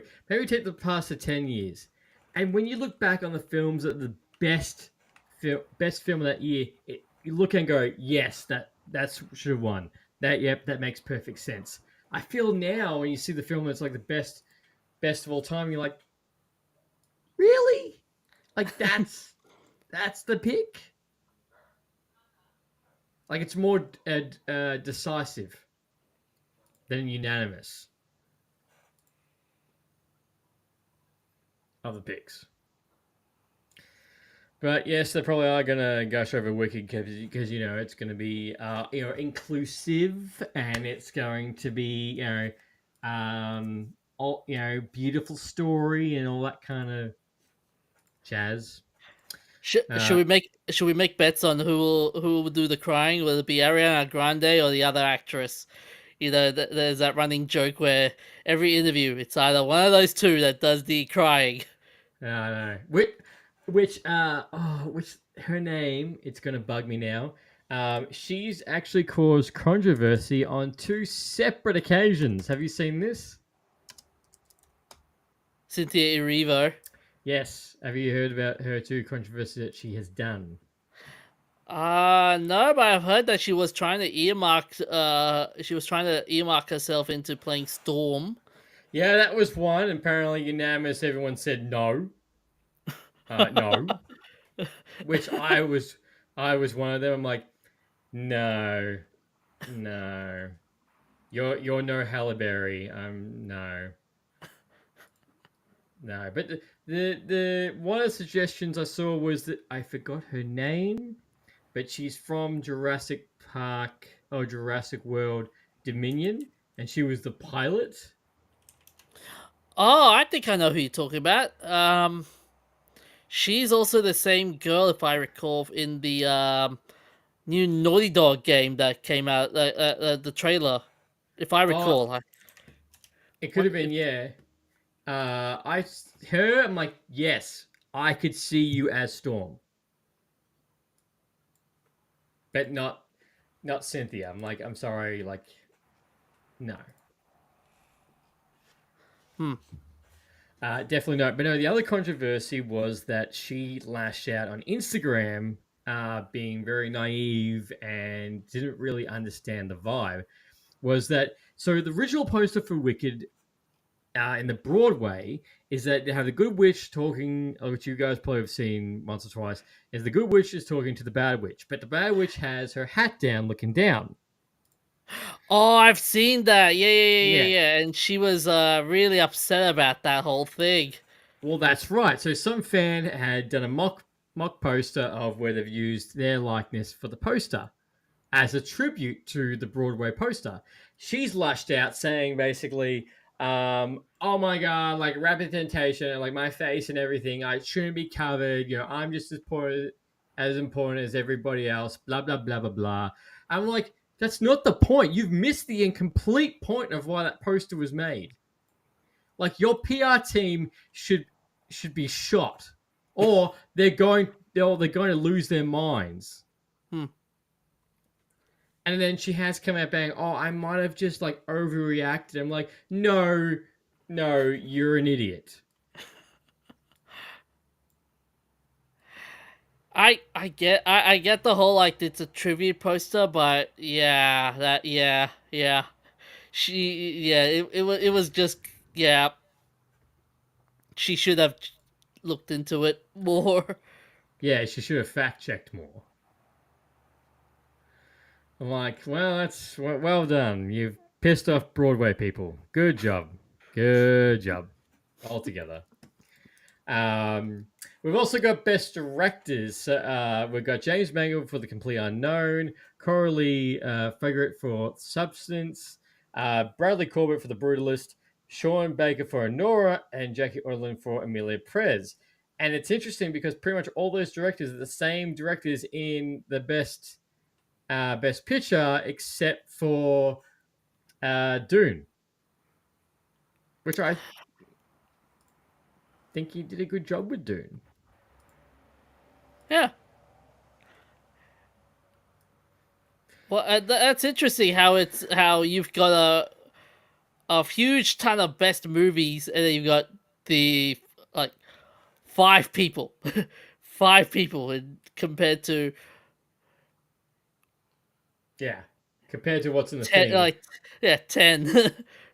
Yeah. I saw that. I was like, that's a bit of an odd list. And not to mention acting in leading role, we got Adrian Brody for The Brutalist, Timothée Chalamet in The Complete Unknown, Colin Domingo in Sing Sing, Ralph Fiennes in Conclave, and Sebastian Stan in The Apprentice. Actress in leading role, we got Cynthia for Wicked, Kalia for Amelia Perez, Sophia Gascon, Mickey Madison for Nora, Demi Moore for Substance, and for Fernando Torres and I'm Still Here. For a second, I thought you said Mickey Mouse is in this. I'm like, what? Mickey Mouse is in this? No. Animated feature film, Flow, Inside and Out 2, Memoir of a Snail. That sounds very slow. Wallace and Gromit, Vengeance Most Foul, and Wild Robot. And cinematography, The Brutalist, Doom Part 2, Emilio Perez, Maria Nocifaro. Costume design, Completely Unknown, Conclave, Gladiator 2, which I feel like Gladiator 2 should win that. Gladiator 2 is in this. Wow. Yep. The sequel no one wanted.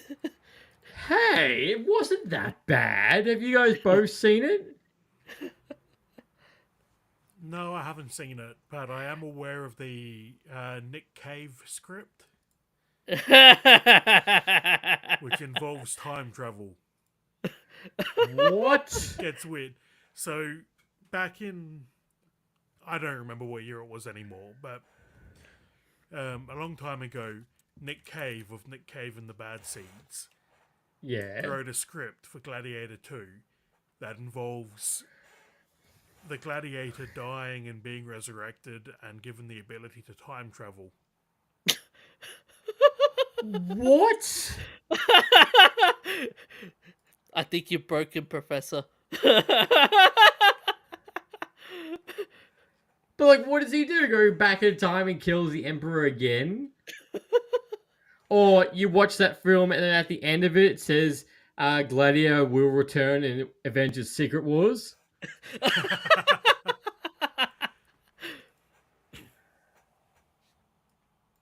That's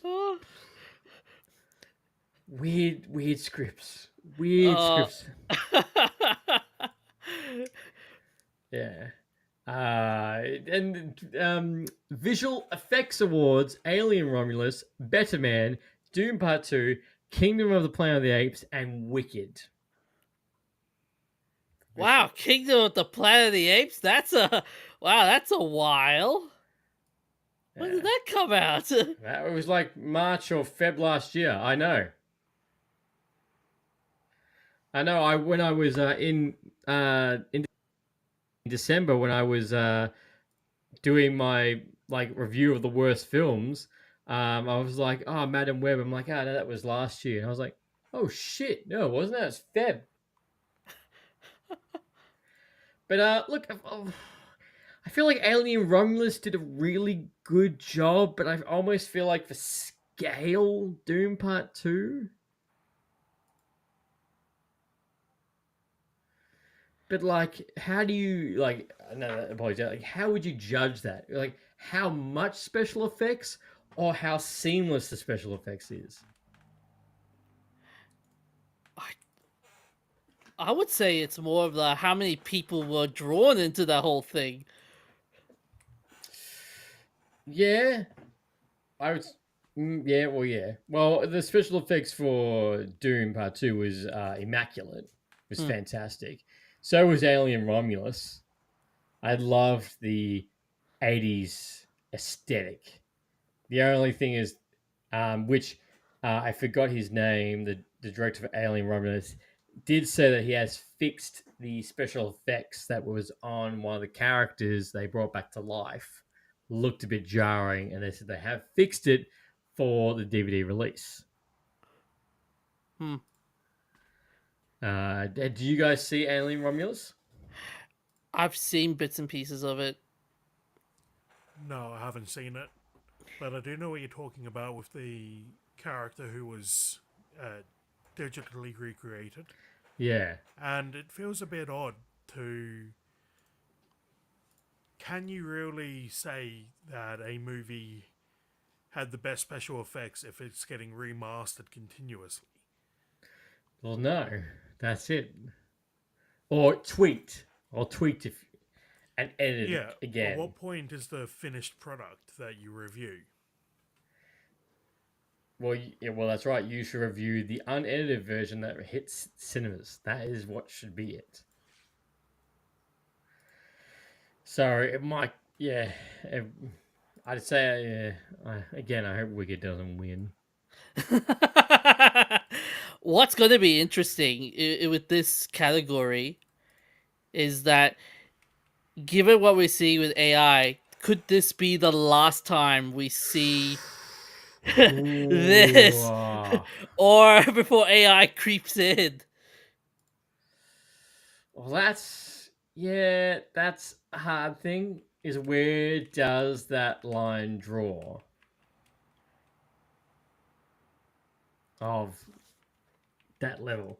Well, the whole thing is like I feel when you watch a movie that's got a lot of special effects, like Dune, for example, or Star Wars, or Transformers, or something like that, is that when you see scenes, it just seems seamless. It doesn't take you out. You know, when you watch films that have got, I'm not saying that, like, for example, films where the CGI hasn't aged very well, you notice that it takes you out of the film. You know, but yeah, when you watch those films, I feel like it doesn't because it's done so well.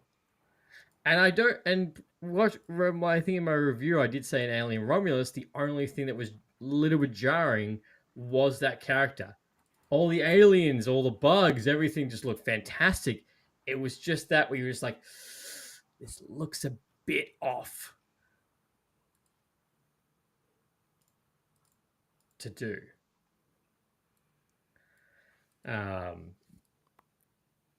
But apparently it looks great with a woman flying on a broom and singing.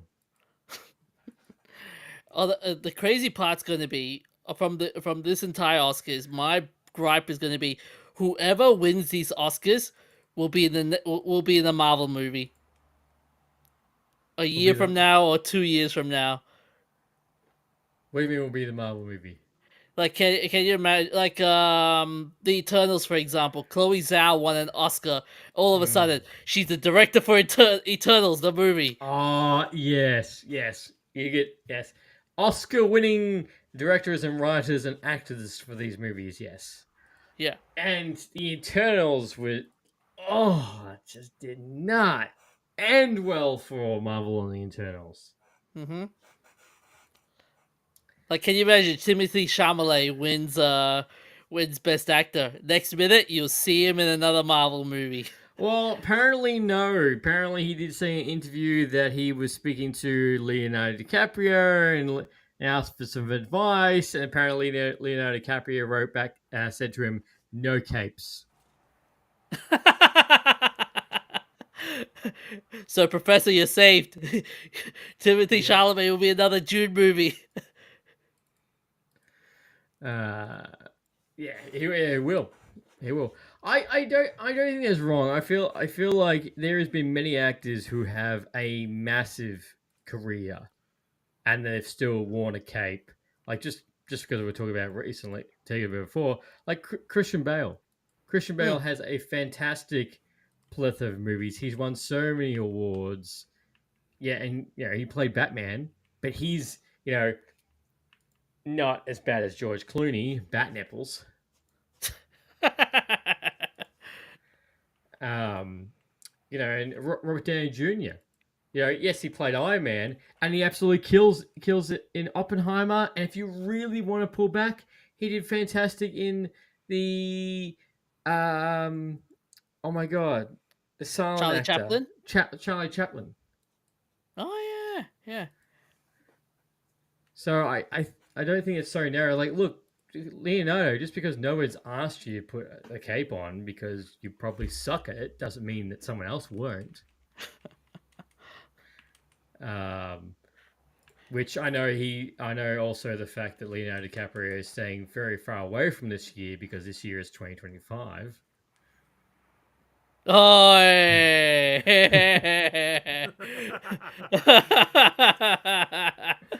I see what you did there. It's true. It's all true.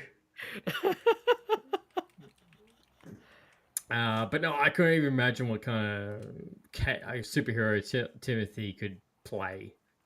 His type of stature and everything. I couldn't. If roles reverse, he probably could have done a good Spider-Man. Or let's. Here's a funny idea. Imagine if Sebastian Stan wins it. He doesn't have to do that. He'll be like, I'm already in the MCU. I don't need to do this. No, fuck that. No, and that's the thing is like Sebastian Stan. Like, yes, he does play Bucky, but other movies that he's in, he's done really good. He's done terrific at. I think the whole point is that unlike Daniel Radcliffe with Harry Potter, Christopher Reeves as Superman, the whole point is when you see this actor, you don't see that hero. Like probably one of my best examples, I feel personally, is Hugh Jackman. Yeah. When he does another movie, you're not always like, oh look, it's Wolverine. When you see him from Prisoners, The Greatest Showman, I had another third movie that Swordfish, stuff like that. Yeah, no one sees him as Wolverine in those. It's the other. Yeah, he's not typecasted. Yeah. No, because like you see Daniel Radcliffe in movies, you're like Harry Potter. It's the boy that lived, which there's gonna be a new Harry Potter soon. God help that kid. God help that kid. Because you guys know they're rebooting Harry Potter, right? Yep.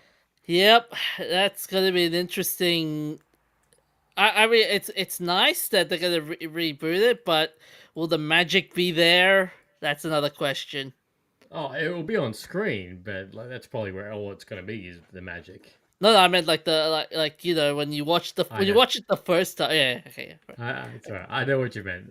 Yeah. Sorry. That's all right. I feel like it being a TV show does give its the breadth of being able to adapt the books better and add more characters that got missed from the movies and scenes. But I feel like, unfortunately, it's going to be that gap of it's either going to be really good or it's going to be awful. Like, it's not going to have that middle ground between them. Yeah. I feel Awesome. like it's a waste of effort because I know there's a lot of plot points that were missed in the original movies, but they're not that old, and you're not going to get that magical casting that you did with the original actors again. No, you're not. Like, you're not going to get that at all. And it still boggles me today that Hermione was almost going to leave after Order of the Phoenix. Did you guys know that? No. Yeah. So she was almost going to leave just because the stardom. She didn't really like the paparazzis, the stardom that she was getting. And she was almost going to leave, but then she pulled back because then she was like, pretty sure it was she didn't want someone else to play Hermione. She did it for the family. Yeah, which I would have killed the magic in the rest of the films if she left. Because then you look back and go, oh, why is she different? And then the fans would have like turned on her because you're like, you're not the real Hermione. Yeah, Oh, you got? That was a wise thing to do for her part. Like, Yeah, and another wise thing is you don't leave money on the table. yeah. Like, you might make the decision now, but when you're 50, you're gonna want to make that more of the Harry Potter money. Mm-hmm. Yeah. But do you feel like there's another film from last year that got missed that should have been nominated for a particular category? Like, I think the animated feature film will come down to either Inside Out 2, Wallace and Gromit, or The Wild Robot.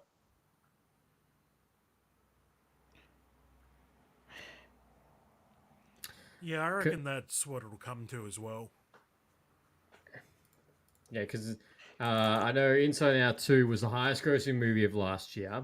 Wallace and Gromit has fantastic reviews, and Wild Robot was the sleeper hit of feature film from last year. That that kind of like went a little bit under the radar, but once it hit and the reviews were coming out, it did really well.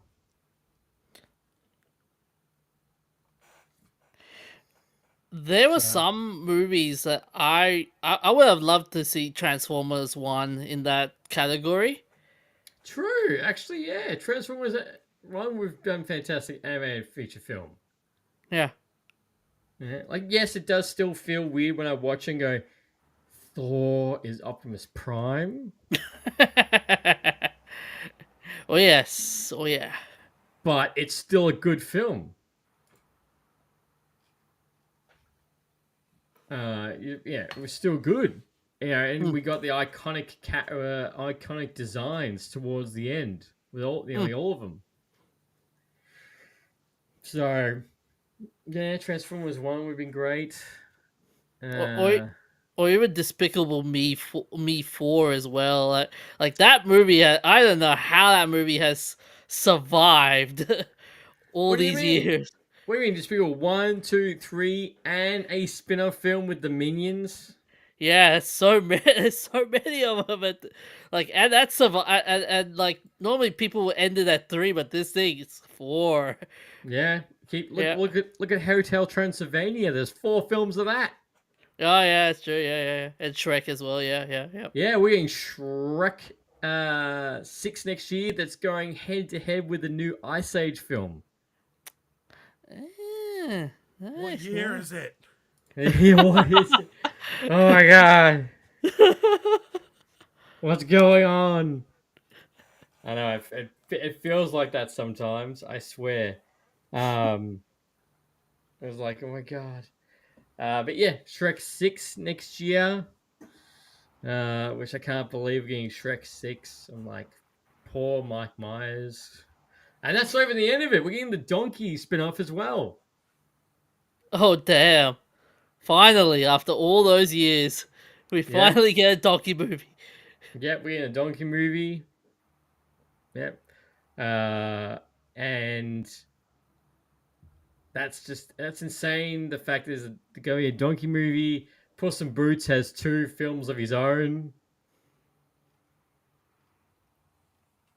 In all that franchise. Wait, But so the final wish is not the last one? No, there was one before that. yeah, there's 2. Let me look up the Shrek verse.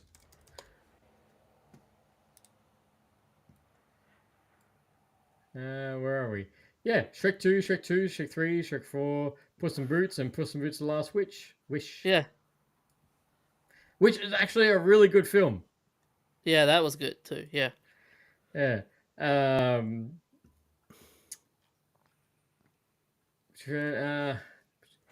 Yeah, so June 2024, Eddie Murphy revealed the production on the film had commenced in January of the same year. He also said the film was expected to be released in 2025. DreamWorks officially announced the release date for the film for July 1, 2026. Film was delayed, blah, blah. Yeah, and apparently the director from the second one's coming back for it. Nice. So I can't believe that's... Yeah. God, that's still beating along, and then yeah, Ice Age as well, which I can't believe. What's going to be interesting, but with the Oscars, by the way, what's going to be funny is the fact that the show's going to be so boring. Yeah, I Given with these nominations and all. yeah, I know. Like no one's really overexcited. I've seen more complaints about the Oscars this year than I think any year. And what was it, the Oscars last year with Will Smith and I thought it was 2 years ago, but 2 years ago? With keep my wife's name out your damn mouth. it's going to be 3 years coming up. Oh wow, okay. That is bad. That's really. What's the opposite of the what's the opposite to the Oscars? What's it called? The Razzies. Yes, the Razzie Awards. Yeah, that's the Razzie Awards, which I'm pretty sure Madam Web got like 8 nominations for that film. Which have you guys actually seen that film?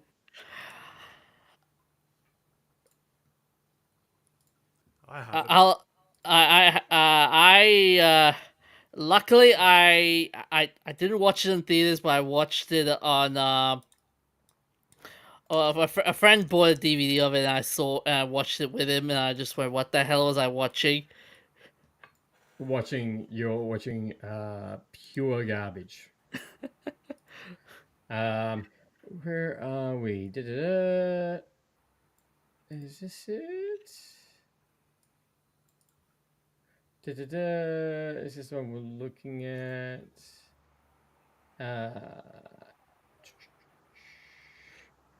I think this looks about right. So in the opposite of the Oscars, we have the worst picture. Nominees are Borderlands, Joker 2, Madam Web, Megalopolis, and Reagan. Worst director, Madam Web, Megalopolis, Todd Phillips for Joker 2, Eli Roth for Borderlands, and Jerry Seinfeld for Unfrosted. Wait, Jerry Seinfeld made a movie? Yeah, called Unfrosted. Apparently it was really bad. Mm-hmm. Yeah. Ooh. That's not good. Worst actor, Jack Black for Dear Santa. Zachary Levi for Harold and the Purple Crayon, which I heard was utterly awful and do not bother. Jonah Phoenix for Joker 2, Dennis Quaid for Reagan, and Jerry Seinfeld again for Unfrosted. Worst actress, Kate Blanchett for Borderlands, Bryce Dallas Howard for Argyle, which wasn't that bad of a film. Like, that wasn't amazing, but it wasn't that bad. Dakota Johnson for Madam Web, Lady Gaga for Joker, and Jennifer Lopez for Atlas. Whatever. Worst remake, ripoff, or sequel: The Crow, Joker 2, Kraven the Hunter, Mufasa the Lion King, and Rebel Moon 2. Wow, it's Rebel. So number one gets a pass, but 2 is the worst. Okay.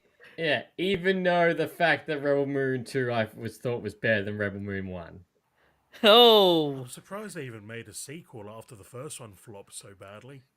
Yeah, well, Netflix had to release it because they just poured so much money into Zack Snyder for making this, who was like, I've got books ready to go, I've got a video game in the works, we've got Rebel Moon 3 on the horizon. Like, yeah, way too much vested in that. Worst, okay, this is interesting. Worst on-screen combo. Oh. Any two obnoxious characters, especially Jack Black, Borderlands. Any two unfunny comedian actors in Unfrosted. The entire cast of Megalopolis. Jonah Phoenix and Lady Gaga in Joker 2. And Dennis Quaid and Penelope Ann Miller in Reagan. Okay, that award definitely goes to Joaquin Phoenix and Lady Gaga, given how much hype there was for that movie. Yeah. No. So, yeah, Joker 2 has 7 nominations for Razzie Awards. Borderlands, Madam Web, Megalopolis, Reagan all have 6. Unfrosted has 4. Kraven has 3. Argyle has 2. The Crow has 2. What was Unfrosted? Unfrosted is a comedy directed by Jerry Seinfeld. Seinfeld's feature here for... Oh, no. A young man runaway orders Pop-Tarts in a diner, and a man named Bob offers to tell him a true origin story of the American breakfast food. Wow. So it's the if I'm getting this right, this is the origin story of cornflakes. Wow. And Pop-Tarts. Wow, that sounds riveting. Wow, no wonder it was bad. Hey, who in their right mind thought of this idea? Like, hey, who wants to hear the origin story of Pop-Tarts? Yeah, according to the Hollywood Reporter, the film has received a sharply divided reaction from critics. Rotten Tomato gives it 40%. IMDb is 5.1 out of 10. Where are we going? In her review for the New York Times, Emily Nichols finds the jokes spill forth so fast there's no time for the shtick to get soggy. Yeah, as bad as you expect, but otherwise superior. Superior to Seinfeld's 2000 film, The Bee Movie. Wow. Who knew a movie that about Pop-Tarts defeats the bees? Yep, Defeats the Bees. Yep, I'm sure Netflix is really happy they got that one. Yeah, well, it's also got oh my god, it's got Melissa McCarthy, Hugh Grant, Amy Schwimmer in it. Jesus, that's bad. Wait, Peter Dinklage, Chris. Wow, these are all like the top actors, like Bill Burr and Yeah, that's Christian Slater. Wow, that sounds like an utter train wreck. I didn't see that movie, but look, if you're in the same breath as Joker, Borlands, and Madam Web, I think you deserve everything you get. Mm-hmm. But yeah, okay. Look, let's look on the flip side. The Razzie Awards make more sense on their nominations than the Oscars do, which is not good. But In the respon- viewership is more insane though with the Oscars. Like, how many people watch the Oscars compared to how many people watch the Razzies? Well, that's right. And here in response to the nominations for Worst Actor, Zachary Levi posted on his social media taking it as a front-handed compliment. I don't know if you take it as a compliment, knowing the fact that your performance was trash. Oh, I don't know. I mean, Halle Berry, when she got nominated, when she won the Razzie, she was nice enough to come to the Razzies and went, yeah, Yeah. this is a great lesson not to not to do anything about this, aka contractual obligations. Well, that's true. Yeah, and she decided to it. That's I still love that. The fact that she came out and did it. Well, looking at last year, so the year before it, basically the worst movies was Expendables 4, The Exorcist Believer, Winnie the Pooh and Blood Honey, Ant-Man and the Wasp, Shazam! Fury of the Gods, Ghosted, Meg 2, Indiana Jones and the Dial of Destiny, The Pope's Exorcist, Magic Mike's Last Dance, and Johnny and Clyde. I don't think The Exorcist Believer was that bad, but I do feel sorry for Zachary Levi that he's been nominated 2 years in a row. Ugh. Like Winnie the Pooh, Blood and Honey is the worst movie. It got a lot of money out of it though. Yeah, I know. I've seen 1, 2, and 3. I didn't even bother to go watch it. Didn't even go bother to watch it. But yeah, very curious to say. Wow, and 7 nominations for Expendables. 7. Jesus, that's when you're just like, what was the point of making this film? 3.5 on IMDb. Yeah. Also with the Oscars, what's interesting when you're saying the ratings is how the Amelia Perez movie, how it's been Rotten Tomatoes are all going like, this is the worst movie. This is really bad. Yet it's got nominated 13 nominations. Yeah, I don't get that at all. Like, I understand it was like, oh, don't believe everything with Rotten Tomatoes, but I'm like, well, if the critics aren't, with only a box office of 11 million. Like, yes, I haven't seen the film, but I don't know if it deserved that much. I'm like, oh my god! I'm looking at the awards. So everyone who's listening and watching this, best film, best direction, best actress, best supporting actress, best director, best picture, again, best director, best filming, best original song, best original score, cinematography, best picture, best actress, best ensemble cast, outstanding original song, again, best film. What the shit? This is so long. And it does take what's going to be interesting is back then being nominated for an Oscar, it's a high honor. Now it's like, what the hell? Yeah, like, woo. Emily in Paris is also the most nominated non-English language film at both ceremonies. Oh my god! Yeah, I don't know. This is the. I'm very curious to see how the outcome of the Oscars are. Like, I don't know who actually watches the Oscars. To be honest with you, I don't. I think it's all money in the background. Really. What do you think, Professor? Yeah, I'm not convinced the Oscars are completely impartial. And No, not the anymore. movies selected, like, the movies selected to win always seem to be the most popular ones. I feel like a lot of Oscar voters don't actually go and watch every Oscar-nominated movie there is. No, I believe that.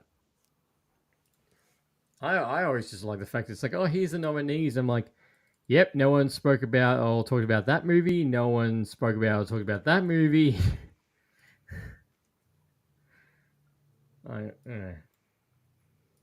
It's yeah, and then again, it's how much money you got in your pocket in the background. And how much the how many dresses you gonna wear at the red carpet?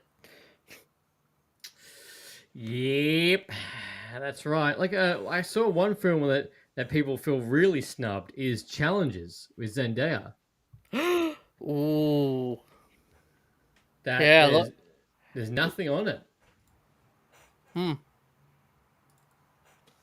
I'm like, there was a good film. Like, that should have got some kind of nomination. yeah, that was an interesting movie.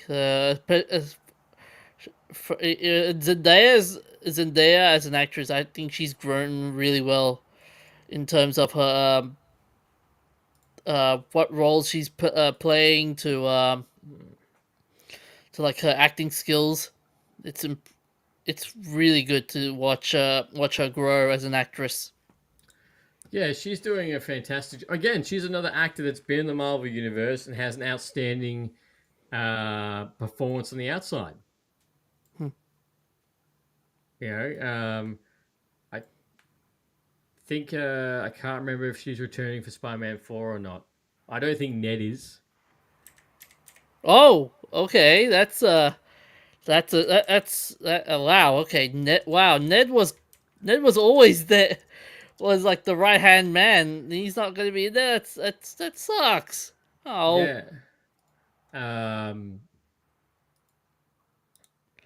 Yeah. I think I think she will be there. I mean, like without Tom Holland, without Zendaya, you don't have Tom Holland, like that kind of thing. Because now they're a couple, so Yeah, I know. Actually, no. Sorry. Yeah, it's not clear if MJ is returning or Ned. I feel like their character arc was pretty much wrapped up, so I don't see why they would return. Yeah, true. Well, you know, Spider-Man does have a lot of other love interests. He could just move on to either uh, Gwen Stacy or Black Cat. oh, that'll be fun. Yeah.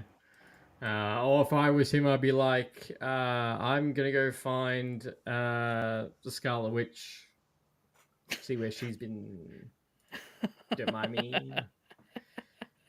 She needs a family, and I'm willing to support. But yeah, but yeah, any other little things about the Oscars you guys didn't like, or feel like there should have been? I've said my piece on it. Yeah, I think I've said everything. Well, look, guys, I want to say thank you so much for coming on this episode. I really, really appreciate you have officially become my 6th longest episode as we're recording this. Hey, My record is 2 hours and 40 minutes for for a solid rant. But no, and look, for everyone who's listening and watching, I highly recommend you subscribing to these guys and listen. These guys do a fantastic job. They have a fantastic show, and it's an absolute true testament that you guys are still going. I don't know if you guys have seen it much, but I feel like there's been a lot of podcasters that have ended their journey or have like disappeared almost. A little bit. Yeah. We've seen a fair few. Yeah. Go Yes, away. I look out at the wasteland, the graveyard of fallen podcasts. What's that giant pile over there? Oh, that's all COVID ones.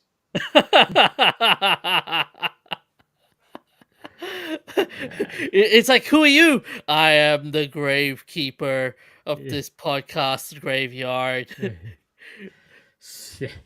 Soul for a soul. But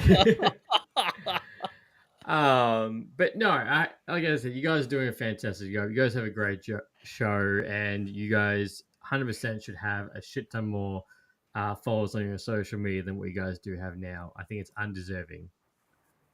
On what Thank you. do. Well, thanks, man. Yeah, no, that's right. No, I give credit where it's due. I'm trying to think. I think it was an Instagram suggestion. It was like how I found you guys, or it was either that or there's a directory, Australian podcast directory that logs all podcasts in different categories in Australia. And I occasionally look up the category for movie and film or pop culture to try and find some new podcasts to listen to, and you guys were there. Ooh, nice. Hey, can you believe, Professor, we're famous? Yeah. It was because when I started, I got a little notification from a friend that's like, "Oh, you've just been joined to this." I'm like, "What? I didn't sign up to anything. What is it?" And he was like, "Don't worry, it's just a directory. It doesn't do anything, but it basically just puts you in the category." I was like, "Oh, cool. Do I get anything?" And he's like, "Oh, no, you don't get anything. Here you go." I was like, "Cool." But no, I think it credits due if you guys can keep doing it, because it's a hard slog doing this type of thing. You do it from your own time. You're not getting paid, which if you guys are getting paid, it's really brilliant. And it can be taxing, and as we've seen people who have left, which is understandable. So I think if people who will keep going especially for as long as you guys have done, credit is due. Well, thank you, man. Thanks, man. Anytime. Do you have any last words before we bow out? All I could say is check out our episodes on Spotify. Check out all our social media on Facebook, TikTok, Instagram, Twitter, any other social media platforms. Yeah, check out this mad lad, Mr. Rant here. That's all I can say for now. Professor? Yeah, thanks for having us on. Anytime. You guys are almost welcome. You always have a spot at the on this podcast, and it'd be great to get you guys again. Especially depending if your goals are going to play Doom Dark Ages, it would be great to get you guys on and talk about that. DJ, if you're going to buy it, is he going to? Oh, I'm still waiting for that collector's edition. Still waiting. Which that collector's edition looks sick. Uh-huh. Happy to get you guys back on. And as always, ladies and gentlemen, ranters and rantettes, until next time, happy ranting. Thanks for listening to Lights, Camera, Rant. If you like the show, don't forget to subscribe so you don't miss a single episode. While you're at it, leave us a rating and review, and be sure to tell your friends. Until next time, happy